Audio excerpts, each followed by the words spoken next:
இலங்கையில் தன்னுடைய சொந்த மகளையே சீரழித்த தந்தை. 13 வயது சிறுமிக்கு நடந்த துயரம். தெவலேகமவில் மகனை கொன்ற தந்தை நாட்டில். அதே மாதிரி இப்போ ரீசெண்டாக போலீஸ் அதிகாரி ஒருவர் போட்ட வீடியோ. அன்பார்ந்த சொந்தங்களை, வெளிநாடு வாழ் சொந்தங்களை, நம்ம என்றைக்குமே அவேர்னஸ் பண்ணுறது வெளிநாடு வாழ் தொழிலாளர்களை. ஏன்னா நாட்டை விட்டு ரொம்ப தூரமாக கடல் கடந்து போய் நீங்கள் இருக்கிறீங்க. நாட்டில் நிறைய பேர் இன்னைக்கு வரைக்கும் நான் தொடர்ந்து அவேர்னஸ் பண்ணுறது, உங்களுடைய குழந்தைகளை நீங்கள் யாரிடம் பொறுப்பு கொடுத்துருக்குறீங்க? உங்களுடைய கணவனா மனைவியா யாரிடம் பொறுப்பு கொடுத்துருக்குறீங்க? உங்களுடைய நண்பர்களா, அல்லது உங்களுடைய உறவினர்கள்ட்டையா, அல்லது உங்களுடைய தாய் தந்தையரிடமா? உங்களுடைய குழந்தைகளுடைய பாதுகாப்பு மிக முக்கியம். ஏன்னா நீங்கள் நிறைய பேர் இன்றைக்கும் இந்த வெளிநாடுகளில் கஷ்டப்படுறதுக்கு காரணம் என்ன? தன்னுடைய குழந்தைக்காக, தன்னுடைய குழந்தைகளுடைய எதிர்காலத்துக்காக. ஆனால் அப்படி இருக்கும்போது இந்த மாதிரியான சம்பவங்கள், செய்திகள் வரும்போது பார்த்திங்கன்னா, சூரியன் எஃப்எம் மற்றும் கலைமகள் அப்படின்ற அந்த ஒரு செய்தியில் பதிவிட்டுருக்குறாங்க. இதை எனக்கு ஒரு சகோதரி ஷேர் பண்ணியிருந்தாங்க. 13 வயது மகளை பாலியல் துஷ்பிரயோகம் செய்த தந்தைக்கு விளக்கம் அறிகள். முல்லை பிபிசி அப்படின்ற ஒரு செய்தியில் இதை பகிர்ந்துருக்கிறாங்க. அதே மாதிரி மற்ற செய்தி என்னென்னு பார்த்தீங்கன்னா, இது சூரியன் செய்திகளில் பதிவிட்டிருக்கிறாங்க. 20/9/2025 இந்த டேட்டில் தான் மகனை கொன்ற தந்தை தெவலேகமவில் சம்பவம். கேட்கும் போதே தலை சுற்றுற அளவுக்கு இருக்குது நாட்டுடைய நிலைமை. ஏற்கனவே போதைப் பொருளில் ரொம்பவும் ஊறி போன நாடாக எங்களுடைய நாடு மாறிக்கிட்டு வருது. ஆனால் எவ்வளவுதான் பெருந்தலைகளை இல்லாமல் ஆக்கினாலும் ஊருக்குள்ளே டிஸ்ட்ரிபியூட் ஆகி ஊருக்குள்ளே இப்போ புழங்கிட்டு இருக்கிற அந்த போதைப் பொருளை யார் தடுக்க போகிறது? பெரிய தலைகளை இல்லாமல் ஆக்கினா இனி வரும் காலங்களில் இறக்குமதி இல்லாமல் போகலாம். ஆனால் இப்போ டிஸ்ட்ரிபியூட் ஆகி இப்போ எல்லா இடங்கள்லையும் கலைந்திருக்கிற போதைப் பொருட்களை களை எடுக்கிறது யார்? ஏன்னா எல்லாரும் இப்போ பெரிய பெரிய தலைகளை, இப்போ ஹாமதூர் ஒருத்தர் ரீசெண்டாக பிடிபட்டிருக்கிறாரு, புத்த பிக்கு ஒருவர். அப்போ இந்த மாதிரி பெரிய தலைகளை மட்டுமே பிடிச்சா அந்த சின்ன சின்ன சின்ன சின்ன ஊருக்குள்ளே இருக்கக்கூடிய பொட்டல வியாபாரிகளை யார் பிடிக்கிறது? அவங்கள மறந்தே போயிட்டாங்க. இப்போ ரீசெண்டாக கூட நான் ஒரு வீடியோ போட்டிருந்தேன், உங்களுக்கு தெரிஞ்சிருக்கும். புத்தளம் சைட்டில் பெண்கள் போதைப் பொருள் பார்சல் காணாமல் போனதை பற்றி எவ்வளோ அழகாக வீதியில் நின்று பேசி கொண்டு இருக்கிறாங்க. அதை வீடியோவும் எடுத்து போட்டுருக்குறாங்க. அவங்களுக்கெல்லாம் சட்ட நடவடிக்கை யார் எடுப்பா? அதே மாதிரி தான் எனக்கு ஒரு வீடியோ இப்போ ரீசெண்டாக ஒரு சகோதரர் ஷேர் பண்ணியிருந்தார். அவருடைய ரிக்வஸ்ட் என்ன, இந்த வீடியோ கட்டாயமாக நீங்கள் உங்களுடைய சோஷியல் மீடியாவில் பதிவிடணும் அப்படின்னு. ஒரு போலீஸ் அதிகாரி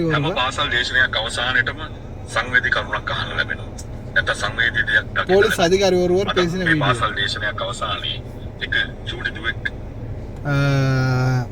ஒவ்வொரு ஸ்கூல்லையும் போய் அவர் இந்த மீட்டிங் நடத்துவாங்க தானே. ஒவ்வொரு மீட்டிங்லையும் ஏதாவது ஒரு சம்பவங்கள் நடக்குமா. அதே மாதிரி தான் இவர் ஒரு பாடசாலைக்கு போயிட்டு அந்த எல்லாத்தையும் மீட்டிங்லாம் ஃபங்க்ஷன்லாம் முடிச்சுட்டு வெளியேறும்போது ஒரு சின்ன பொண்ணு, ஒரு குட்டி பொண்ணு, பொம்பளை பிள்ளை என்ன செய்யுது, பெண் பிள்ளை ஒரு லெட்டர் கொடுக்குது. அந்த லெட்டரில் தன்னுடைய தந்தைக்கு நான் எழுதியிருக்கிறேன், இதை என்னுடைய தந்தையிடம் கொண்டு போய் கொடுக்க முடியுமா அப்படின்னு கேட்டிருக்குது. உடனே இந்த போலீஸ் அதிகாரி ஓகே அப்படின்னு சொல்லி தந்தை எங்கே இருக்கிறாரு அப்படின்னு கேட்டிருக்கிறாரு. கேட்கும்போது அந்த குழந்தை சொல்லியிருக்குது, என்னுடைய தந்தை ஜெயிலில் இருக்கிறாரு, போதைப் பொருள் சம்மந்தமாக பிடிபட்டு ஜெயிலில் இருக்கிறார் அப்படின்னு. அப்பா நீங்கள் எங்கே இருக்கிறீங்க, உங்களை பார்க்கலாமா, இதை நான் உங்களுக்காக எழுதுகின்றேன், நான் தனிமையில் இருக்கின்றேன், எனக்கு உங்களை பார்க்கணும் போல் இருக்குது, உங்களோட நடமாடணும், எல்லா பிள்ளைங்களும் உங்களையும் மாதிரி என்னை மாதிரி எத்தனையோ பிள்ளைகள் தந்தை மகள்னு நடக்கிறாங்க, போகிறாங்க வராங்க, கொண்டு ஸ்கூலுக்கு விடுறாங்க, கூட்டிகிட்டு போகிறாங்க. இப்போ நான் எனக்கு உங்களோட இந்த மாதிரியெல்லாம் இருக்கணும்னு ஆசையாக இருக்குது அப்படின்னு நிறைய அந்த குழந்தையுடைய அவட வயதுக்கு ஏற்ற மாதிரி அவக்கு என்ன தோணுதோ அதை அந்த குழந்தை எழுதி இருக்குது. அதை அந்த சார் வாசித்து காட்டிட்டு அவர் முக்கியமான ஒரு விடயத்தை சுட்டி காட்டுறாரு. போதைப் பொருள் பாவனையாளர்கள் அதே மாதிரி தான் இந்த வெளிநாடுகளில் இருக்கக்கூடியவங்களுக்கு நான் சொல்கிறது, நீங்கள் செய்யக்கூடிய தவறுகள், உயிரை மாய்த்து கொள்ள முயற்சி செய்கிறது, நீங்கள் செய்யக்கூடிய சில தவறுகள், ஒவ்வொருத்தரை நம்பி ஏமாந்து போகிறது, அது எல்லாமே கடைசியில் எங்கே போய் முடியுது? கடைசியில் உங்களுடைய குழந்தைகளை தான் அது பாதிக்குது. அதனால் தயவு செய்து ரொம்ப கவனமாயிருங்க, முடிந்த வரைக்கும் சிந்தித்து செயல்படுங்க. அதே மாதிரி நாட்டில் உங்களுடைய குழந்தைகள் யாருடைய பராமரிப்பில் இருக்குது அப்படின்றத தொடர்ந்துமே கண்காணிங்க. அதே மாதிரி குழந்தைகளிடம் தொடர்ந்தும் பேசி ஏதாவது அவங்களுடைய நிலைமைகள் என்ன, அவங்களுக்கான சிச்சுவேஷன் எப்படி இருக்குது, அவங்களுடைய தேவைப்பாடுகள் என்ன, நடவடிக்கைகள் என்ன, அங்கே இருக்கக்கூடிய சுற்றுச்சூழல் எப்படி இருக்குது, அவங்க வாழக்கூடிய சுற்றுச்சூழல் அப்படின்றதை தொடர்ந்து விசாரிங்க. அவங்களுக்கான பாதுகாப்பை எனி டைம் உறுதிப்படுத்திக்கோங்க. சிங்களம் தெரிஞ்சவங்க இந்த போலீஸ் அதிகாரி பேசுகிறதையும் கேளுங்க. உண்மையிலே அந்த அந்த குழந்தையுடைய உருகல் தவறு செய்கிறதுக்கு என்ன வராது. ஒரு தாய் தந்தை சிந்திச்சு செயல்படுங்க. எல்லாம் வல்ல இறைவன் அனைவரையும் பாதுகாக்கட்டும். හැම පාසල් දේශනයක් අවසානයේටම සංවේදී කරුණක් අහන්න ලැබෙනවා. නැත්නම් සංවේදී දෙයක් දකින්න ලැබෙනවා. අදත් මේ පාසල් දේශනයක් අවසානයේ එක චූටි දුවෙක් අතේ ගුලි කරගෙන ඇවිල්ලා කොළ කෑල්ලක් මට දුන්නා. මේ කොළ කෑල්ලේ තියෙන්නේ මොනවද කියලා ඇහුවම මේ චූටි දුව කියනවා ඇස්සල කඳුළු පුරවගෙන සර් මගේ තාත්තට මේ ලියුම යවන්න පුළුවන්ද කියලා. මේ ලියුම ලියලා මාසයක් විතර වෙනවා. නමුත් තාත්තට මේක යවන්න විදිහක් නැහැ කියලා. මම අහුව පොතේ තාත්තා කොහෙද ඉන්නේ කියලා. තාත්තා දැන් ඉන්නේ බන්ධනාගාරයේ ඇතුලේ කියලා මේ චූටි දුව කියනවා. මෙයා කියනවා තාත්තා මග්ගව්වේ ළඟ තියාගෙන අහුවෙලා අද වෙනකොට බන්ධනාගාරයේ තාත්තා ඉන්නේ කියලා. එතකොට මෙයා කියනවා මේක සර් කොහොම හරි මේ ලියුම තාත්තට ලැබෙන්න සලස්සන්න කියලා. මේ ලියුම ලියලා තිබුණා මේක චූටිගෙන් තාත්තා වෙත තාත්තේ ඔයා එන්නේ කවදාද? අපි තාත්තා එනකන් මග බලාගෙන ඉන්නවා. තාත්තා එන දවසට ලියුමක් එවන්න. තාත්තාට මම ගොඩක් ආදරේ තාත්තේ. තාත්තා මේ ලියුම බලලා මට ලියුමක් එවන්න. තාත්තා මට ගොඩක් ආදරේ කියලා මම දන්නවා. මට කිසි බඩුවක් ඕනේ නැහැ. මට තාත්තා හිටියම ඇති. තාත්තා මට එද්දී කන්නාඩි දෙකක් ගේනවාද? පුළුවන් නම්. නැතිනම් ඕනේ තාත්තේ. බුදු සරණයි.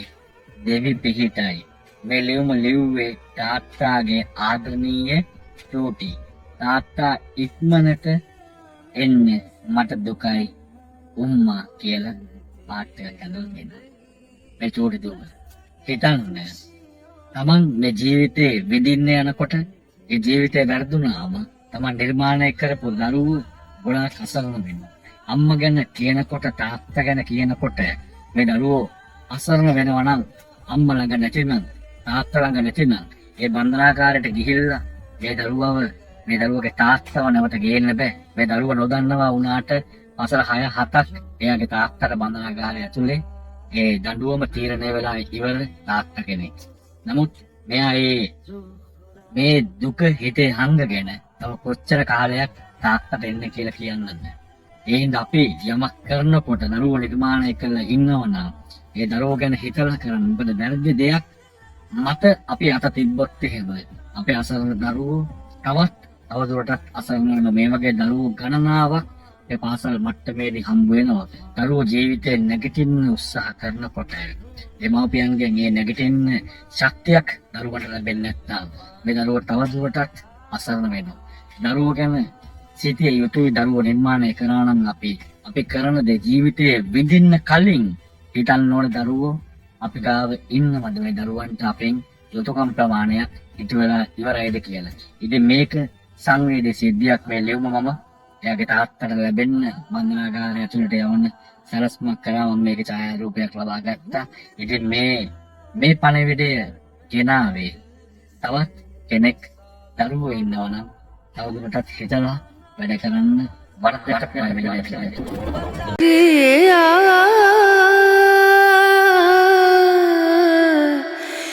लागे नहीं कहीं ओ